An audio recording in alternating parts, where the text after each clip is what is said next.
بسم اللہ الرحمن الرحیم۔ السلام علیکم، میرے چینل میں آپ کا استقبال ہے۔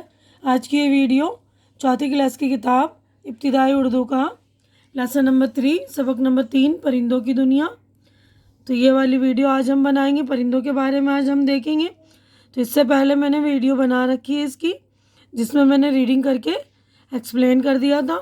آج جو ہے مشق کی طرف بڑھتے ہیں۔ تو پچھلی والی ویڈیو میں نے پوری ریڈنگ کر دی تھی چیپٹر کی اور سمجھا بھی دیا تھا، اور الفاظ معنی بھی کر دیے تھے ہم نے، ٹھیک ہے۔ تو آج ہم یہ والے صفحے پر، اگلے صفحے پر دیکھیے، یہ والا صفحہ ہے، غور کیجئے، اس والے صفحے پر پڑھتے ہیں ہم۔ تو یہ والا ہم پڑھتے ہیں، دیکھیے ہماری دنیا جانوروں سے بڑی پڑی ہے۔ زمینوں پر رینگنے والے، پانی میں تیرنے والے، ہوا میں اڑنے والے بے شمار پرندے ہیں جو دنیا کو خوبصورت بناتے ہیں اور اس کے ماحول کو گندگی سے بچانے میں ہماری مدد کرتے ہیں۔ ماحول کے ایک معنی سماج اور گھر باہر کے وہ حالات ہیں جن میں انسان رہتا ہے، لیکن اس سبق میں یہ لفظ ماحولیات کے معنی میں استعمال ہوا ہے۔ ماحولیات ہوا، پانی اور زمین کو صاف ستھرا رکھنے کی کوشش ہے۔ پرندے اس کوشش میں ہمارا ساتھ دے کر ماحول کو صاف ستھرا رکھتے ہیں۔ اس سبق میں مختلف پرندوں اور ان کی کچھ عادتوں کا ذکر ہے۔ دنیا میں ان کے علاوہ بہت سے پرندے ہیں۔ آپ پرندوں کی فہرست بنا سکتے ہیں اور ان کی خوبیاں بھی بتا سکتے ہیں۔ ایسا نہیں ہے کہ سارے پرندے صرف فائدہ ہی پہنچاتے ہوں، ان سے نقصان بھی پہنچتا ہے۔ کھیت برباد کر دیتے ہیں، باغوں میں جاتے ہیں تو سارے پھل کتر ڈالتے ہیں، مگر ان کے فائدے بہرحال زیادہ ہیں۔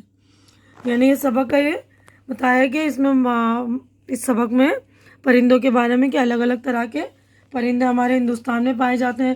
کچھ پانی میں رہتے ہیں، کچھ زیادہ اونچا اڑتے ہیں، کچھ جو ہے زمین پر رہتے ہیں، کچھ جو ہے یہ ماحول کی گندگی کو صاف کرتے ہیں، یعنی کیڑے مکوڑے کھا کر ہمارے ماحول کو صاف کرتے ہیں۔ کچھ جو ہے مرے ہوئے جانور جو پڑے رہتے ہیں ان کو کھا جاتے ہیں، ٹھیک ہے نا۔ تو اب ہم سوال کریں گے، یعنی یہ دیکھیے سوچیے، بتائیے اور لکھیے، اس میں سوالات ہیں۔ تو یہ جوابات میں نے آپ لوگوں کے لیے اس کے ریڈی کر دی ہیں، تو آپ لوگ یہ دیکھیں گے۔ دیکھیے پہلا سوال ہے، ہندوستان میں پائے جانے والے 10 پرندوں کے نام لکھیے۔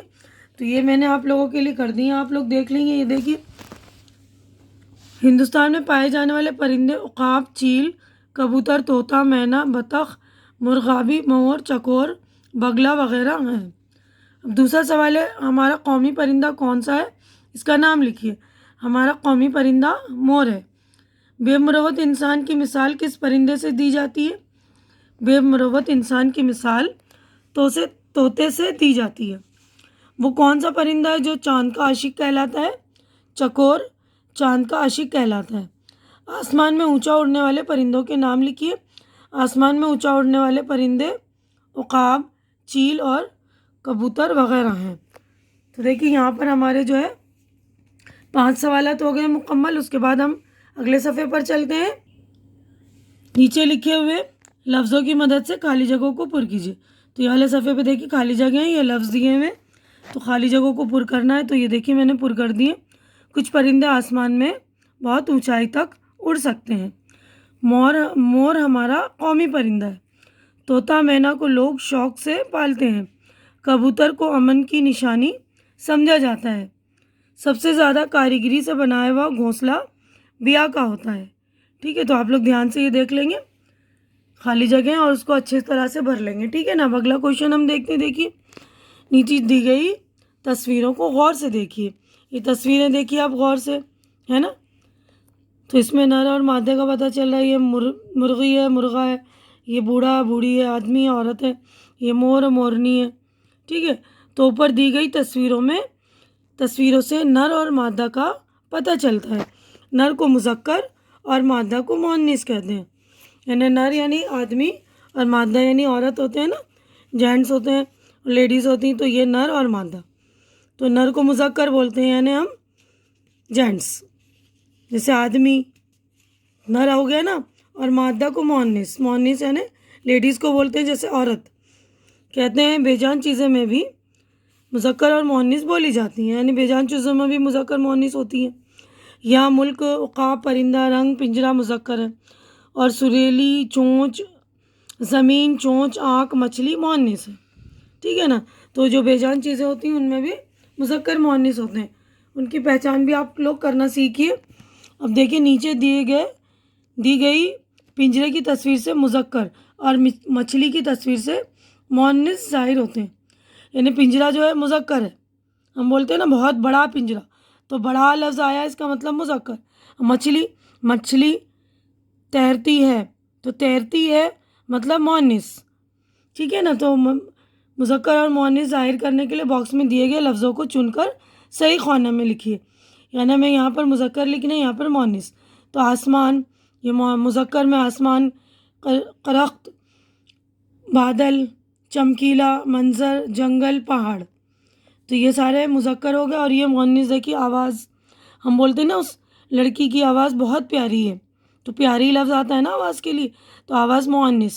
صورت، دم، کوئل، فصل، نسل، پانی، ٹھیک ہے۔ اب اس کے بعد دیکھیے نیچے لکھے گئے جوابات کے لیے مناسب سوالات بنائیے۔ تو ہمارے جو جواب دیے ہوئے تھے ان کے لیے ہمیں سوال بنانے۔ تو دیکھیے جواب یہ تھا ہمارے ملک میں چھوٹے بڑے رنگ برنگے پرندے پائے جاتے ہیں۔ تو اس کے سوال میں نے بنایا ہمارے ملک میں کیسے پرندے پائے جاتے ہیں، ٹھیک ہے۔ اب جواب دیکھیے عقاب، چیل اور کبوتر زیادہ اونچے اڑنے والے پرندے ہیں۔ تو یہاں پہ زیادہ اونچے اڑنے والے پرندوں کے نام بتائیے۔ تیسرا ہے دیکھیے ہمارا قومی پرندہ مور ہے، ہمارا قومی پرندہ کون سا ہے؟ سوال دیکھیے یہ طوطا مینا کو لوگ شوق سے پالتے ہیں، تو اس کا سوال ہے لوگ کسے شوق سے پالتے ہیں؟ سوال ہے بغلا، مرغابی اور بطخ وغیرہ پانی میں رہنے والے پرندے۔ تو یہاں ہم نے سوال بنایا پانی میں رہنے والے پرندے کون سے ہیں، ٹھیک ہے نا۔ تو آپ لوگ بھی دھیان دے لیں گے، جواب سے سوال بنانا سیکھ لیجئے گا، آپ لوگ ان کو دیکھیے گا۔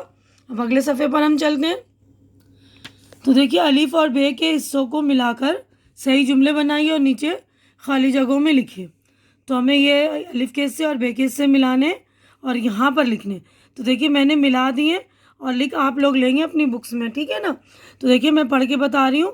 بعض پرندے پانی میں بڑے مزے سے تیرتے ہیں جیسے بطخ اور مرغابی، تو پہلی لائن میں یہ لکھ دیں گے۔ اب دوسرا ہے طوطا مینا اس صفائی سے بولتے ہیں کہ حیرت ہوتی ہے، سیکنڈ لائن میں یہ لکھ دیں گے۔ اب تیسرا ہے ایک بار پنجرے سے نکل جانے کے بعد وہ کبھی لوٹ کر نہیں آتا، تو یہاں تھرڈ میں لکھ دیں گے، تیسرے میں۔